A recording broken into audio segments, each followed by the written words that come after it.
ઉર્મિલાજી છે, માંડવીજી છે, શ્રુતિ કીર્તિ છે. શત્રુઘ્ન મહારાજ કોઈ દિવસ બોલ્યા જ નહીં. સુમિત્રાજી કોઈ દિવસ બોલ્યા જ નહીં. મને બહુ સુંદર મજાની ઘટના યાદ આવે કે રાઘવેન્દ્ર સરકારનો જ્યારે વનવાસ થઈ ગયો, આ ઉર્મિલા કોણ, આ શ્રુતિ કીર્તિ કોણ, આ માંડવી કોણ, આ બધું જાણવાની જરૂર છે બાપ. કાલ સવારે આપણે રામકથાની શરૂઆત કરશું, પણ શરૂઆત પહેલા રામકથા શું છે એ તમને ખબર ન હોય તો કથા સાંભળવાની ના મજા આવે. આ પાત્રોના પરિચય મને તમને ના હોય તો રામકથાનો રસ મને તમને આવતો નથી. એટલા માટે હું કહું છું. ક્ષેપક કથાઓ છે. બન્યું એવું કે એક દિવસ રામ વનવાસમાં રામ અને સીતા પથ્થરનું ઓશીકું નાખીને સૂતા છે. લક્ષ્મણજી મહારાજ પોતે જાગ્રત વ્યક્તિ છે, પોતે જાગરણ કરે છે. 14 વર્ષ સુધી જાગવાનું વ્રત લીધું છે.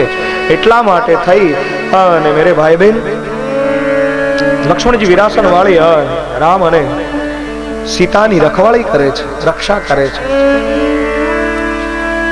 ઘણો બધો સમય વ્યતીત થઈ ગયો અને એક દિવસ સાંજે રામ અને સીતા પથ્થરનું ઓશીકું નાખી દર્ભનું આસન લગાવી અને સૂતા છે. બહુ મોડી રાત, ઘોર અંધારું છે. આમાં સફેદ વસ્ત્રોમાં લીન એક સ્ત્રી આવી લક્ષ્મણજી પાસે. આ સ્ત્રીએ કીધું કે લખન, સ્ત્રીનો અવાજ જ્યારે સાંભળ્યો, સફેદ વસ્ત્રોમાં લીન છે, રૂપનો અંબાર છે, અને લક્ષ્મણજીની સામે રાત્રિના સમયે આવી અને પૂછ્યું કે લખન, બોલે હા દેવી કોણ છો આપ? બોલ. ત્યારે એ દેવીએ જવાબ આપ્યો, હું નિંદ્રા દેવી છું. કોણ છું? નિંદ્રા દેવી. લક્ષ્મણજી મહારાજે કીધું હા તો શું છે, શું કામ અહીંયા આવ્યા છો? ત્યારે નિંદ્રા દેવીએ જવાબ આપ્યો કે હે લખન, 14 વર્ષનું જાગરણ, 14 વર્ષ સુધી જાગવાનું વ્રત લઈને તમે બેઠા છો, તમને થાકી ગયા હશો. એક કામ કરો, તમે આંખો મીચો, હું મારી સાડીનો પાલવ તમારા મુખારબિંદુ ઉપર ફેરવી દઉં, જેથી કરી અને તમારી નિંદર ઉડી જાય, તમે સ્વસ્થ થઈ જાઓ.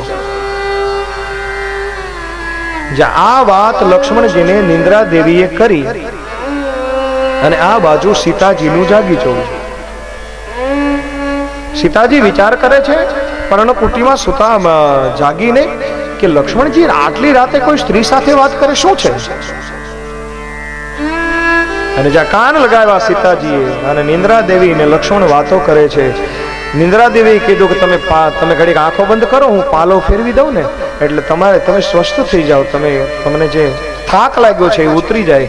ત્યારે લક્ષ્મણની આંખમાં આંસુ આવી ગયા અને નિંદ્રા દેવીને કીધું છે કે તમારે થાક જ ઉતારો. બોલે હા, મને એવું લાગે કે હું રામના કાર્યમાં કંઈ મદદગાર થઈ, એટલા માટે કહું છું, તમે આંખો મીચો.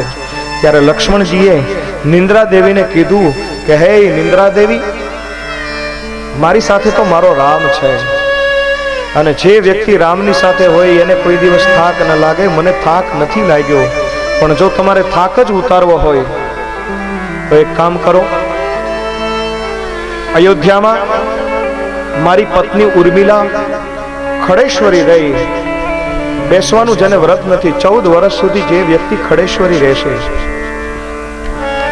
ઉભા જે તપ કરે છે અને ઘણા વર્ષો થઈ ગયા, આજ તમે મારી પાસે આવ્યા, પણ હું તમને એમ કહું છું કે તમારે થાક જ ઉતારવો હોય તો એ ઉર્મિલાનો ઉતારી અયોધ્યામાં જાઓ અને ઉર્મિલાની ઉપર આમ સાડીનો છેડો ફેરવી દો એટલે એને થાક ન લાગે. આજે સીતાજીએ સાંભળ્યું ને એટલે રામને ઉભા કર્યા. રાઘવેન્દ્ર સરકારને કહે છે કે નાથ,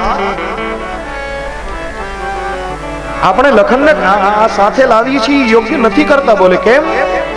બોલે આજ લખનને એની પત્નીની યાદ આવી છે. સેવામાં કોઈની યાદ ના આવવી જોઈએ.